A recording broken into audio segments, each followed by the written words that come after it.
म्हणजे माझ्या दृष्टीने स्वामी म्हणाल तर स्वामी म्हणजे आई.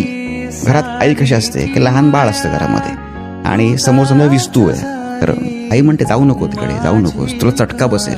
ते दोनदा प्रेमाने सांगते. पण जर लहान मूल त्याला नाही कळत, ते जातच शेवटी तिकडे, तर मग ती ओरडते, रागवते त्याला. पण त्या रागवण्याच्या मागचा उद्देश काय असतो की त्या लहान मुलाला इजा होऊ नये, हा उद्देश असतो. सो स्वामींचं तसं आहे. म्हणजे ते बऱ्याचदा रागावतात, चिडून बोलतात, पण त्याच्यामागे प्रेम असतं. म्हणजे भक्ताचं किंवा त्या व्यक्तीचं भलं व्हावं हाच उद्देश असतो. सो मला असं वाटतं की स्वामी आणि आई हे खूप सिमिलर आहेत, सेम आहेत.